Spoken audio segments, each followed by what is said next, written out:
Good afternoon, good afternoon, good afternoon. I am Katrina Renee, your healing life coach. Today we are on part 3 of Heal the Hurt series. We are discussing when did you get hurt? If you haven't already, I would advise you to go back and watch part 1, where we talked about who hurt you, identifying the who hurt you. Then in part 2, we talked about what it was that they did to hurt you. So here we are today, where we're discussing when did you get hurt. And when I say when did you get hurt, I'm looking at the age of when it hurt, when you got hurt. If you can remember that far, if it's been a while, if it's not been a while, however the case may be. For me, um, I can go back as the age of 5 is when my hurt started. In part 1, I identified who hurt me the most. And if I was being out, open, honest, and transparent, the person who hurt me the most was my mother.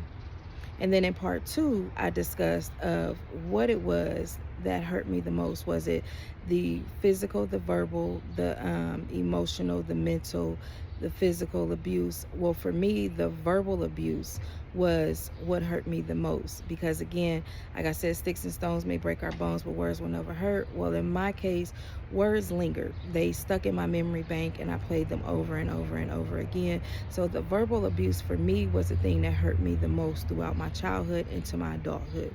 It actually formed and shaped how I lived and how I operated in life until I went on my healing phase. And so for me, my healing started in 2012.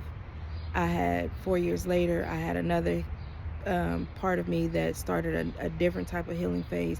And then in 2020 is when I was able to release all of the things that were the last pieces of the things that were affecting me, that I was holding on to allow me to help heal that hurt. So it took me 8 years to release childhood trauma. And again, like I stated, for me, mine started at the age of 5. That was when I wasn't able to process how I was feeling then. I wasn't able to actually think about how I felt at the age of 5 until just recently, to be honest with you. And if I'm sitting here being honest, thinking back, that at the age of 5, I felt unloved, unwanted, and wondering if my mother even wanted me. Because at that moment in life, I started being bounced from house to house. I lived with my godparents. I had some awful things happen to me at my godparents' house. My grandmother was living with us. Then I started living with my grandmother. And my grandmother was an alcoholic. My godparents were alcoholics. And this was in the late 80s. And so then we move into the early 90s. Now we have the crack pandemic. By this time, I'm a teenager. And so now, me being a teenager, I'm that suffered the emotional abuse, from the trauma that I felt with my mom, not being loved, wanted, not even, and I felt like that everywhere I went. I was the only child. And so here it is, I'm dealing with all these different things. I have been physically abused, I have been sexually abused, I have been verbally abused, because my grandmother, who was an alcoholic, she would literally verbally abuse me every chance she got. And when I say every chance, she was the one who told me that a drunk will speak a sober mind. Well, by her being an alcoholic and me growing up knowing that that's what she said, so I always wonder, like, did she really mean any of what she said, or was she just acting? Because I know when you're an addict or an alcoholic, your character is altered. And so it left me questioning how she ever even truly felt about me. And I knew she always loved me. I was her only grandchild. But having my own emotions and things going on at that moment, no outlet, no escape, nobody to talk to, it left me to suppress everything. And I started wearing what I call a mask at an early age, doing things to fit in places with people and things of that nature. And life just started lifing for me after the age of 5. By the time I was 8, I was living with a complete stranger. Didn't know the lady. All I know was that my mom was dating a relative of hers. She had all boys. She had 4 boys, 4 sons of her own. But for the first time in my life, I felt true love, unconditional love. I felt like I had a place where I belonged. She didn't make me feel all the love that I didn't feel, she supplied that for me. She was a true nurturer and a true mother figure to me, and we still have a great relationship to this day, and I thank her for that. Her sons welcomed me with open arms. I was a sister that they didn't have. I was the youngest of all of them, and it was just a great time. But like all things, all good things must come to an end, right? So I remember at the age of 8, I'm in the 3rd grade. CPS is coming to the school to talk to me. I don't know who filed a report. I don't remember what happened. All I know is that they were coming to the school to talk to me. Then they would come to the house and talk to me. And they would ask me the same questions over and over and over again. I think they had like a series of 50 questions, and every 5 questions they would reword the questions. And then it had got so repetitive to where I asked them, I said, didn't you just ask me that question? And you just said it a different way. And so then they realized how smart and intelligent I was. And that went on for some months. And then finally, like I said, I don't remember what happened. All I remember is being uprooted from there and being taken around the corner to my aunt's house, being dropped off, and boom, my mom was gone again. And then I remember staying with my aunt for a while, and my mom would be in and out. My aunt had 5 children of her own. Well, 4 at the time. She had 4 of her own children at the time, her and her husband, and then it's me. And so now here it is, I'm being dropped off. My mom was staying there. She would come and go as she pleased. And from there, and then her and my aunt got into it. So boom, my mom get put out. Guess what? I gotta go too. So now we go to another aunt's house, and it's the same pattern, same routine. And this went on and on and on. And so then my grandmother had ended up securing her own place, and I stayed with my grandmother for a while. And then my mom finally got on her feet. She got her own place, and I remember staying with her for a while. Like I said, remember, we were in the era in the early 90s where the pandemic, the crack pandemic had took effect. My mom became an addict. My grandmother's still an alcoholic. Everybody around me is an addict or an alcoholic. I'm still this only child, no escape, no outlet. I had a favorite cousin. She was pretty much going through her own thing, and when we got together, we didn't talk about a lot of the things that we were going through.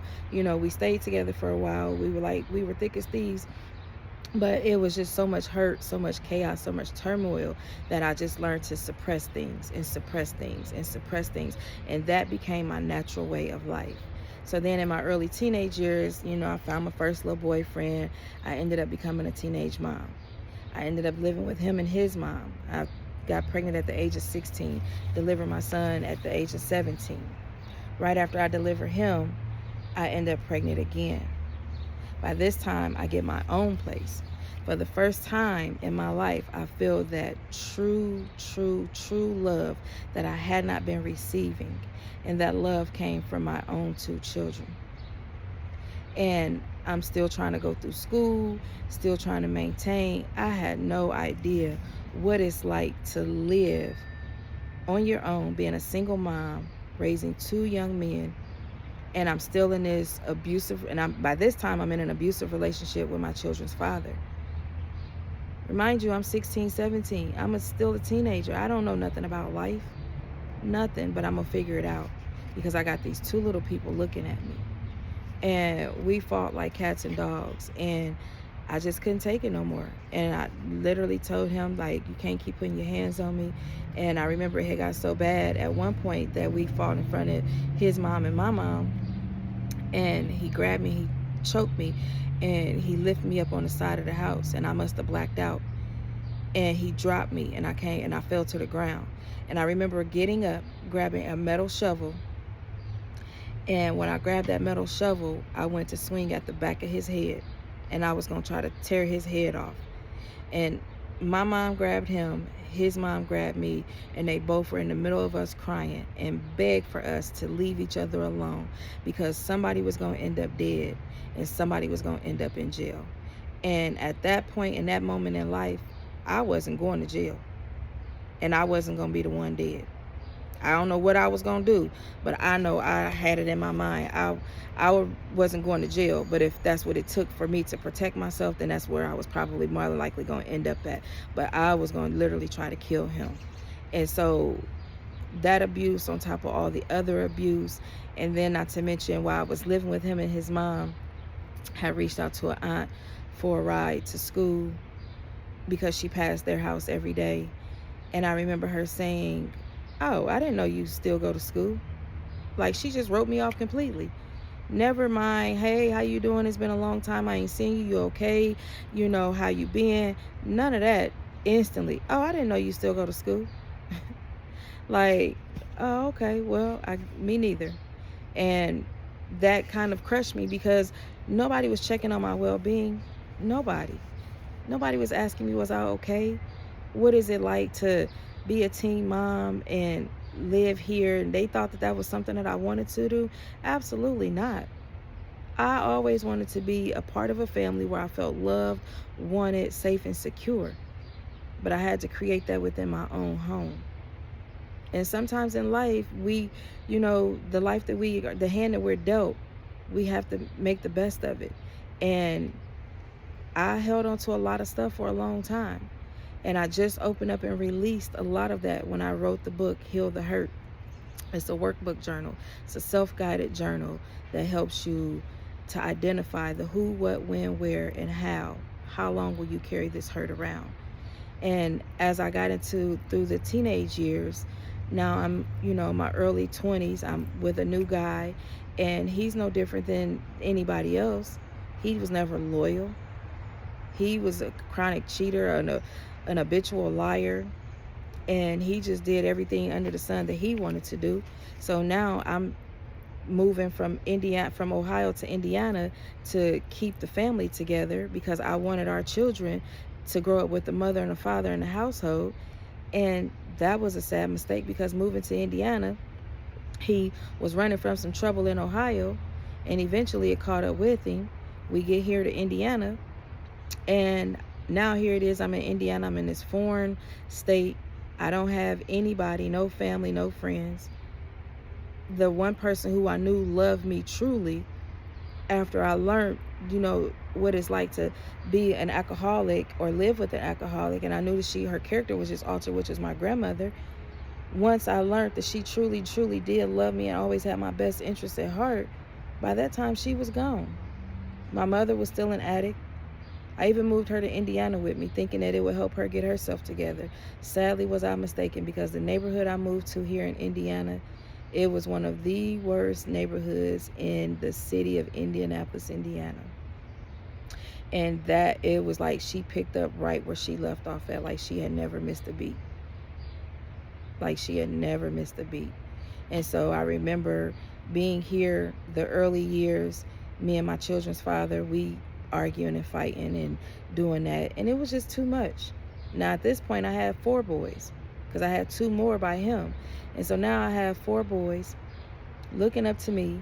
I'm wearing this mask, identifying, hiding all the pain that I'm going through, and it went from one worse situation to another, and then the last situation was living with an alcoholic.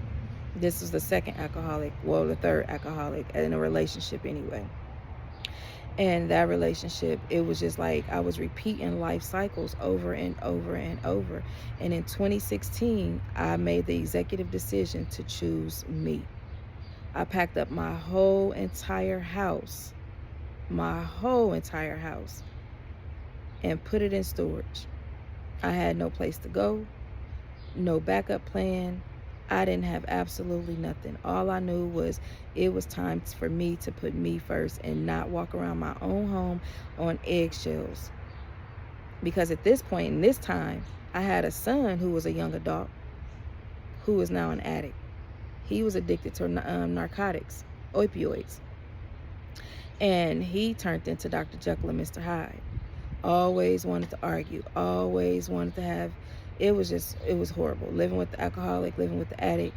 And then here it is, I'm this fragile, timid person walking around on eggshells, scared to spark up a conversation because I don't know who is going to be triggered by anything that I say. All I know is that the whole household was dependent upon me for every single thing, and I had not one person to depend upon. And at that moment, that is when I chose me and packed up my whole entire house and left and moved out.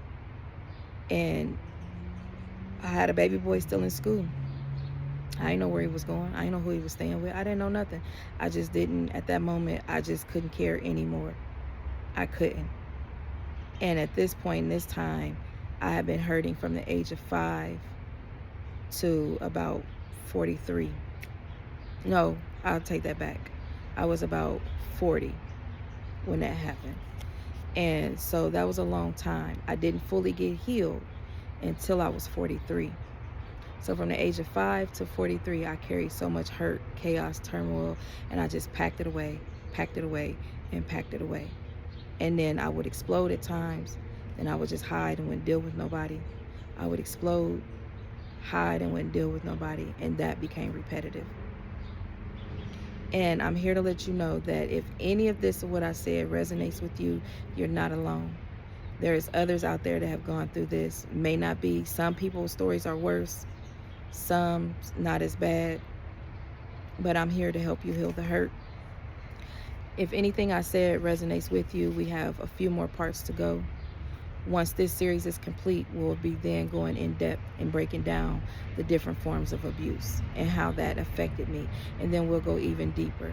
So if, like I said, if any of this resonates with you, like, share, subscribe, stay in touch, stay in tune, comment, share this with a friend, somebody who you may know be going through something. Go back and watch part 1. Go back and watch part 2. Both parts have a bunch of shorts where they have small clips in there. You can follow me at pushnow.org, sign up for my newsletter, send me your contact information, book a session with me, however you see fit. But I am here to help you heal the hurt. Again, my name is Katrina Renee. I have a workbook, self-guided journal called Heal the Hurt, where the healing begins and the hurting ends. It's a very powerful book. We go deep down into the root of the who, what, when, where, and how, and then we talk about moving forward.